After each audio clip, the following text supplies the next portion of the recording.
बिस्मिल्लाहिर्रहमानिर्रहीम। अस्सलाम वालेकुम दोस्तों, दुआ ज़हरा अगवा केस के बारे में तो आप सभी लोग जान चुके हैं और इस बारे में वक्फे से बहुत सी खबरें भी मीडिया पर गर्दिश कर रही हैं। लेकिन इस बारे में जो सबसे बड़ी खबर पाकिस्तान के एक बहुत ही मशहूर एंकर और हर दिल अजीज जो भाई हैं, उन्होंने अपने वीलॉग में ये इंकिशाफ किया है दुआ ज़हरा के बारे में कि उन्हें अगवा किया गया। अपने पहले व्लॉग में इन्हें बताया गया था कि इन्हें अगवा किया गया है और जिस्म फरोशी के लिए दुआ ज़हरा को इस्तेमाल भी किया जाएगा। लेकिन अब उसके बाद एक और वीडियो उनकी सोशल मीडिया पर आई है जिसमें उन्होंने ये इंकिशाफ भी किया है कि दुआ ज़हरा को अब कत्ल करने की जो साजिश है वो हो रही है और उसके बाद जो सारा मलबा है वो दुआ ज़हरा का जो वालिदैन पर डाल दिया जाएगा या फिर इसको खुदकुशी का रंग दिया जाएगा। उन्होंने इस बात की तफसीर बताते हुए कहा कि आप जरा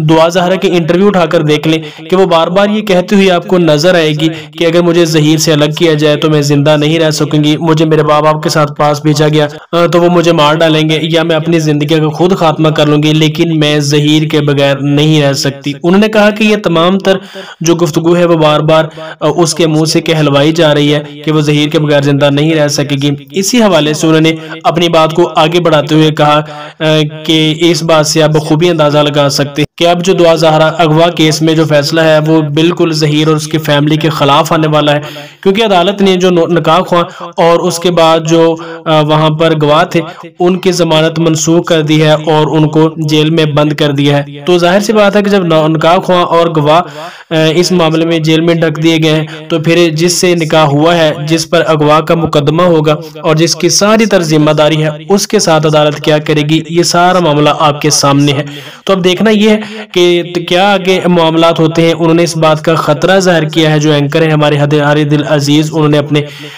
वीलॉग में ये बताया है कि दुआ ज़हरा को कत्ल कर देने की सारी तरह जो इनकी तैयारी है वो मुकम्मल है और इसको उसके बाद खुदकुशी का रंग दिया जाएगा। उनने इदारों से ये दरख्वास्त की है कि इस मामले को बहुत ही हसास नोयत का मामला है, सीरियस लें और जो भी आपसे हो सकता है वो टाइमली करें, वरना एक जो मासूम बच्ची है जिसको अगवा किया गया है और जिस्म फरोशी के लिए इस्तेमाल भी किया जा सकता है उसको मार भी दिया जाएगा, क्योंकि इसके जो केस के तमाम तरह जो मामलात हैं वो उनकी ज़हीर की फैमिली के उलट जा रहे हैं और इसलिए वो अपने आप को बचाने के लिए किसी भी हद तक जा सकते हैं। दोस्तों, इस मामले में आगे क्या सूरत हाल आती है आपको वक्त में इन्फॉर्म करने की कोशिश करूंगा। इसके लिए चैनल को सब्सक्राइब लाजमी करें, वीडियो को अपने दोस्तों के साथ शेयर कीजिए। मिलते हैं किसी नेक्स्ट वीडियो में, तब तक के लिए अल्लाह निगहबान।